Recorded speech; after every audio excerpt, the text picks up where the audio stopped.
Hello students, আজকে আমরা কোষে দেখি 2-এর 11 নম্বরের সংক্ষিপ্ত প্রশ্নগুলির সমাধান করব। তো চলো শুরু করা যাক প্রথম অঙ্কটি দিয়ে। অঙ্কটি কি রয়েছে? 1 নম্বর অঙ্কে 27 to the power x equal to 81 to the power y। আমরা এই অঙ্কটাতে কি করব? আমরা এই অঙ্কটাতে 27কে 3 to the power 3 এর 3 to the power 3 এ লিখলাম এবং পাওয়ারটা x দিলাম ব্র্যাকেটের বাইরে, এবং 3 to the power 4 to the power y লিখলাম। এবার আমরা সেটিকে ভেতরে নিয়ে আসলাম, ভেতরে নিয়ে এসে 3 এর সাথে এক্সকে গুণ করলাম আর ডান দিকেরটাতে 4 এর সাথে ওয়াইকে গুণ করলাম, কারণ ব্র্যাকেটের বাইরে যদি কোনো পাওয়ার থাকে তাহলে ব্র্যাকেটের ভেতরে সেটা ঢুকে গেলে গুণ হয়ে যায় পাওয়ার দুটো। তো আমরা দেখতেই পাচ্ছি যেহেতু নিধান সমান, অর্থাৎ তাদের বেস যদি সমান, তাহলে কি লিখতে পারি আমরা? পাওয়ারকে ইকুয়াল লিখতে পারি। তো লিখেছি 3x ইকুয়াল টু 4y। এইবার আমরা নেক্সট লাইনে কি করব? নেক্সট লাইনে আমরা এক্স বাই লিখব, এক্স বাই ওয়াই। কেন? ওয়াইকে আমরা ক্রস গুণ করলাম এক্সের সাথে ক্রস গুণ করলে এক্স বাই ওয়াই, এবং 4/3 লিখলাম। আমরা জানি যে এক্স বাই ওয়াইকে আমরা এই এক্স ইস টু ওয়াই অনুপাত আকারে লিখতে পারি। তো আমরা লিখলাম x is to y equal to 4:3। একইভাবে আমরা 4/3টাকে আমরা 4:3 লিখতে পারি। 2 নম্বর অঙ্কে কি বলেছে? 5 to the power 5 plus 0.01 whole to the power 2 minus 5 to the power 5 minus 0.01 to the power 2 equal to 5 to the power x হলে x এর মান কত হিসাব করে লিখি। তো আগে আমরা অঙ্কটা টুকে নেব।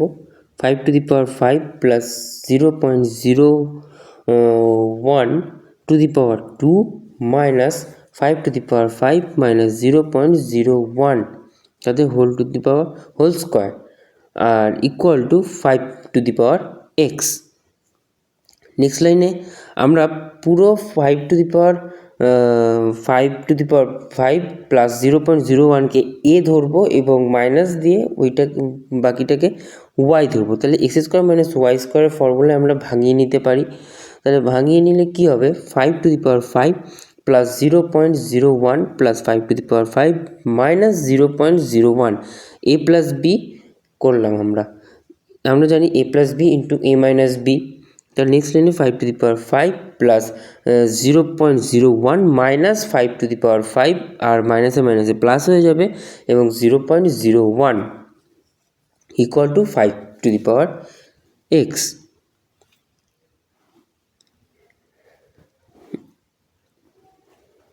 এইবার আমরা কি করব? আমরা সংখ্যাটাকে এবার কাটবো। তো কাটলে ফার্স্টে কি আসবে? 5 টু দি পাওয়ার 5 ইন্টু 2, কারণ দুটো 5 টু দি পাওয়ার 5 থাকছে এবং দুটো কেটে যাচ্ছে। তো 2 ইন্টু 5 টু দি পাওয়ার 5। একইভাবে ইন্টু দিয়ে আমাদের যে নেক্সট ব্র্যাকেটের ভেতরে যেটা রয়েছে সেটাতে আমরা কি করব? 2 ইন্টু ওটা, পয়েন্ট যাতে না বোঝে তাই এখানে গুণ করে দিলাম ক্রস দিয়ে। তো 0.01, দুটো 0.01 থাকে, তো 2 ইন্টু 0.01। নেক্সট লাইনে আমরা কি করব? দুটোকে গুণ করে 4 করব এবং 5 টু দি পাওয়ার 5 ইন্টু 0.01টাকে আমরা গুণ না করে ওটাকে ব্র্যাকেটে আলাদাভাবে রাখবো ডান দিকে, equal to 5 to the power x লিখব।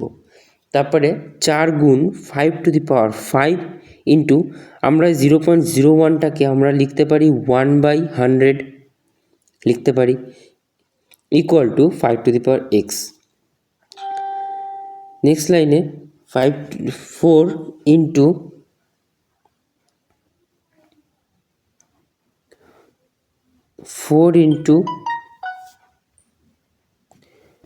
5 টু দি পাওয়ার 5 ইন্টু এখানে যেহেতু 4 আছে আর এবং 100 আছে, তো 4কে আমরা 100 দিয়ে ভাগ করলে কত পাবো? 25 পাবো। তো 1/25 লিখলাম, equal to 5 to the power x.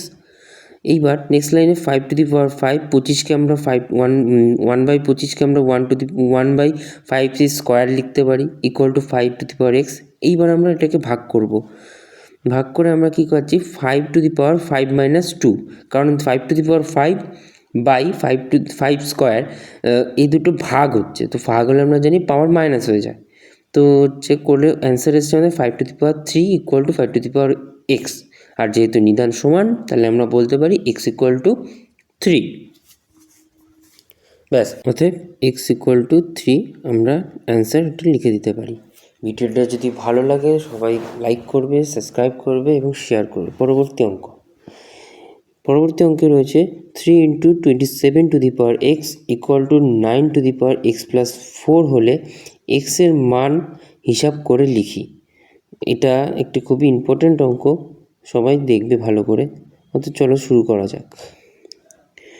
3 × 27^x equal to 9^x+4। তো আমরা 3 × 27কে আমরা লিখতে পারি 3^3। 27কে আমরা যদি 3 দিয়ে ভাগ করি তো 3টে 3 পাবো। তো 3টে 3 মানে 3^3 পাওয়ারে x ব্র্যাকেটের বাইরে। আর 9কে আমরা জানি সবাই যে 3² ব্র্যাকেটের বাইরে x+2। এইবার 3^3x মানে ব্র্যাকেটের ভেতরে আনলে গুণ হয়ে যাবে পাওয়ারের সাথে। তো 3^3x equal to 3^2x+4, sorry 2x+8, কারণ আমরা গুণ করছি তো আমাদের ওটা গুণ করলে 2x+8 হয়ে যাবে। এবার আমরা জানি 3 খালি 3 মানে 3 এর পাওয়ারে 1, তো আমরা লিখতে পারি 3^1+3x, কারণ গুণ রয়েছে এবং নিধানটা সমান অর্থাৎ বেস সমান রয়েছে। তো আমরা লিখতে পারি গুণ করে তাদের পাওয়ারটা যোগ হবে আর ডান দিকেরটা একই থাকবে। এইবার আমরা লিখব 1+3x, কারণ এদের বেস সমান, ডান দিক এবং বাঁ দিকে বেস সমান, তো তাদের যে পাওয়ারটা থাকবে সেটা ইকুয়াল হয়ে যাবে। তো 1+3x equal to 2x+8। Next line 3x - 2x, 2xকে বাঁ দিকে নিয়ে আসলে -2x হয়ে যাবে ইকুয়াল টু 8 - 1। অতএব x ইকুয়াল টু 7।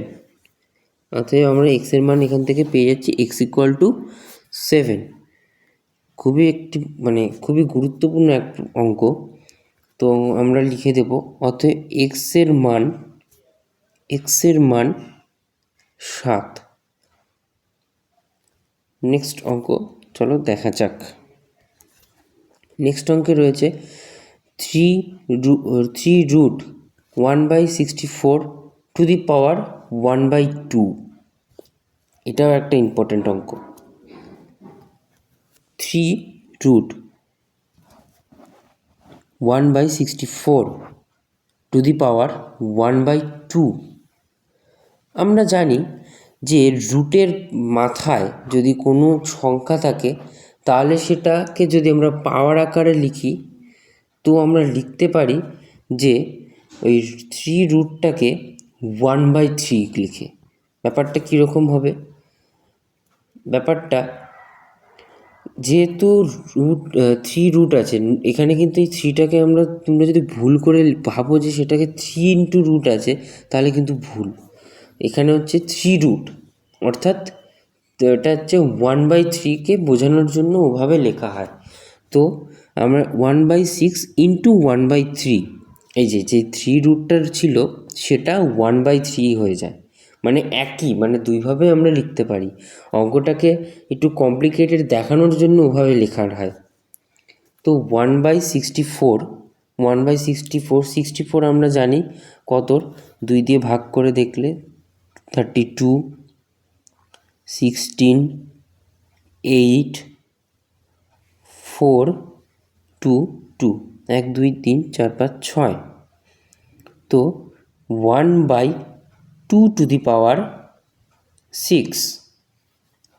আর এটা গুণ হয়ে যাবে, তো 1/6, 1/2 × 1/6 হয়ে যাবে।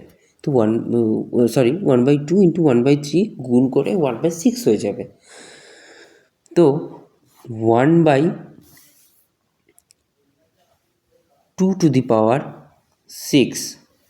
× 1/6, কারণ এই 1/6কে আমরা ব্র্যাকেটের ভেতরে নিয়ে আসছি, তো ব্র্যাকেটের ভেতরে আনলে 1-এর সাথে যেটাই পাওয়ার থাকুক না কেন 1ই হয়। আর নিচেরটা কি হচ্ছে 1/6টা হচ্ছে 2 এর পাওয়ারটা ছিল আর তার সাথে 1/6 গুণ হলো, তো কাটাকাটি হয়ে যাচ্ছে, তো নিচে 1/2 টু দি পাওয়ার 1 অর্থাৎ 1/2। আমাদের অ্যান্সার হাফ হবে।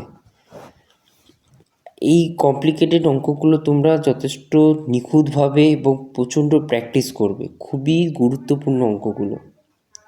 ঠিক আছে, তো নেক্সট অঙ্ক কী আছে, 3 to the power 3 to the power 3 এবং 3 টু দি পাওয়ার 3 ব্র্যাকেটের বাইরে 3 পাওয়ারে, এর মধ্যে কোনটি বৃহত্তর যুক্তিসহ লিখি। খুবই ভালো অঙ্ক, চলো করি। 3 to the power 3 to the power 3, এইখানে কি দেখো 3 টু দি পাওয়ার 3 আবার সেই 3টার পাওয়ারও 3, তো আমরা বলতে পারি ফার্স্টে যে উপরে যে একদম উপরে যে 3টা রয়েছে তাহলে ওটা হচ্ছে তার নিচেরটার হচ্ছে কিউব, মানে কি 3 টু দি পাওয়ার 3, তাহলে আমরা লিখতে পারি 3 টু দি পাওয়ার 27। আমরা প্রথমে একদম উপর থেকে দেখব যে একদম উপরে কোনটা রয়েছে এবং তার নিচের ঠিক নিচের সংখ্যাটা কি রয়েছে, এবং সেটাই হচ্ছে ওই একদম উপরের সংখ্যাটার পাওয়ার হবে। তো আমরা এখানে দেখতে পাচ্ছি 3 টু দি পাওয়ার 3 রয়েছে, মানে 3 টু দি পাওয়ার 3 এবং তারপর 3 to the power 3, 3 to the power 3 to the power 3। তো 3 টু দি পাওয়ার 3টা আমরা প্রথমে দেখব একদম উপরের, যেটা ভালো করে বুঝবে একদম উপরেরটা। তো 3 টু দি পাওয়ার 27, কারণ একদম উপরে যে 3টা রয়েছে সেটা দেখো তার ঠিক নিচেরটার কিউব অর্থাৎ 3 টু দি পাওয়ার 3। তো আমরা একবার লিখতে পারি 3 টু দি পাওয়ার 3 মানে কি 27। তাহলে আমাদের একদম নিচেরটা, এখন যেটা দেখো একদম নিচেরটা হচ্ছে 3 রয়েছে, তো 3 টু দি পাওয়ার 27 লিখবো। জিনিসটা আমি যেটা বললাম সেটা হচ্ছে, যদি বুঝতে অসুবিধা হয় তোমরা ভিডিওটা পজ করে আবার একটু ব্যাক করে আবার দেখবে, কারণ এই অঙ্কগুলো কিন্তু খুবই কঠিন বলবো না, কিন্তু খুবই যুক্তিসহ ভালো করে সুন্দর করে দেখে করতে হয়। তো আমরা 3 টু দি পাওয়ার 27 রাখবো। আর এইটা কি দেখো 3 টু দি পাওয়ার 3 তার ব্র্যাকেটের বাইরে আবার একটা 3, তাহলে আমরা জানি ব্র্যাকেটের বাইরে যদি পাওয়ার থাকে তাহলে কী হয়, ভেতরের পাওয়ারটার সাথে গুণ হয়ে যায়। তো আমরা 3 টু দি পাওয়ার 9 লিখবো।